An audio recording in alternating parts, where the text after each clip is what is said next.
Hello दोस्तों, late night horror stories में आप सभी का स्वागत है।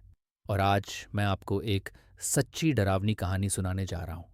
तो हेडफोन्स लगाइए और शुरू करते हैं लेट नाइट हॉरर स्टोरीज़ का 6th एपिसोड। ये कहानी कुछ साल पहले की है, जब मैं और मेरे कुछ दोस्त एक छोटा ट्रिप प्लान कर रहे थे। हम लोगों ने एक अनजाने से गांव का नाम सुना था, जो हमारे शहर से ज़्यादा दूर नहीं था। उस गांव की खासियत थी वहाँ का पुराना कब्रिस्तान। लोग कहते थे कि वहाँ रात के समय कुछ अजीब घटनाएं होती थीं, लेकिन हम दोस्तों के लिए ये बातें सिर्फ अफवाहों से ज़्यादा कुछ नहीं थीं। ट्रिप का प्लान बना और हम 4 लोग, मैं, आदित्य, रोहन और निखिल, उस गांव की तरफ निकल पड़े। रास्ते में ही हमने गांव वालों से सुना कि उस कब्रिस्तान के पास जाना खतरे से खाली नहीं है, खासकर रात के समय।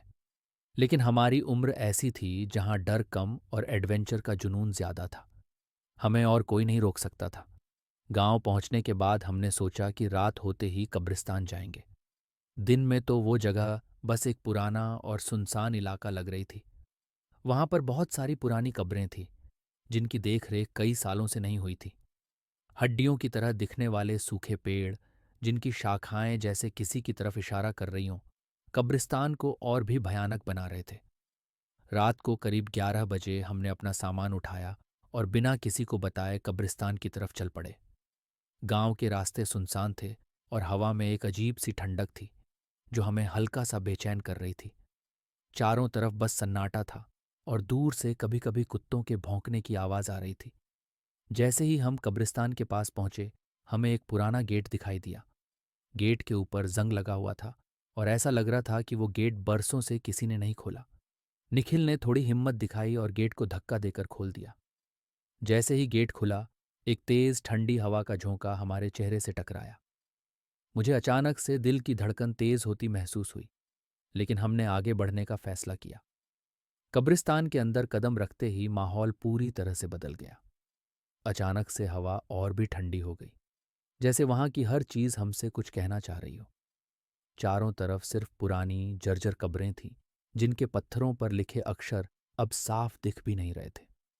कुछ कब्रों पर घास उग आई थी और कहीं कहीं पुराने पेड़ों की जड़ें उन कब्रों को अपने अंदर समेटे हुए थीं।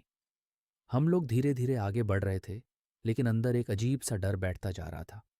कब्रिस्तान के बीच में एक बड़ा सा पेड़ था, जिसके नीचे एक पुरानी कब्र थी।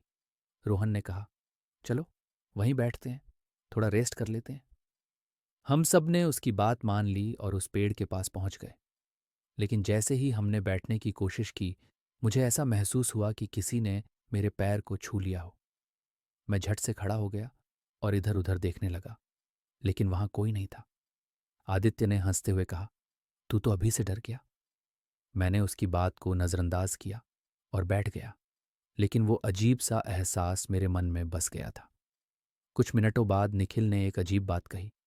उसने कहा, तुम लोगों को यहाँ कुछ अलग महसूस नहीं हो रहा? हम सब ने उसे देखा। उसकी आंखें बड़ी बड़ी हो रही थीं। उसने कहा, मुझे ऐसा लग रहा है जैसे कोई हमें देख रहा है। हम सब उसकी बात सुनकर चुप हो गए। हवा अब और भी तेज हो गई थी और चारों तरफ एक अजीब सा सन्नाटा छा गया था। तभी अचानक से हमें एक हल्की सी सरसराहट की आवाज सुनाई दी। मैंने इधर उधर देखा, लेकिन कुछ नहीं था। निखिल ने कहा, शायद कोई जानवर होगा, लेकिन उसके चेहरे पर डर साफ झलक रहा था। तभी उस सरसराहट की आवाज और तेज हो गई, जैसे कोई हमारे पास आ रहा हो। हमारी सांसें थम गईं। हमने फौरन उठने की कोशिश की, लेकिन तभी हमें एक परछाई दिखी। वो परछाई धीरे धीरे हमारी तरफ बढ़ रही थी। रोहन ने डरते हुए कहा, ये क्या है? परछाई हमारी तरफ आ रही थी, लेकिन कोई इंसान दिखाई नहीं दे रहा था। हम सबके दिल जोर जोर से धड़कने लगे थे। वो परछाई जैसे जैसे करीब आ रही थी, हमारी आंखों के सामने अंधेरा छाने लगा। मैंने कभी ऐसी डरावनी चीज महसूस नहीं की थी। हम सब फौरन उठे और भागने लगे। भागते भागते मैंने मुड़कर देखा। वो परछाई अभी भी हमारे पीछे थी। वो धीरे धीरे बढ़ रही थी, लेकिन उसका दबाव हमारे ऊपर महसूस हो रहा था। ऐसा लग रहा था जैसे उसकी आंखें हमें घूर रही हैं और हमारी हरकतें देख रही हैं। हम जैसे तैसे भागते हुए गेट तक पहुंचे और बाहर निकल गए। गेट के बाहर पहुंचते ही वो परछाई गायब हो गई। हम सब हाँफते हुए एक दूसरे को देखने लगे। कोई कुछ नहीं बोल रहा था, लेकिन हम सबकी आंखों में एक ही डर था। वो परछाई कौन थी?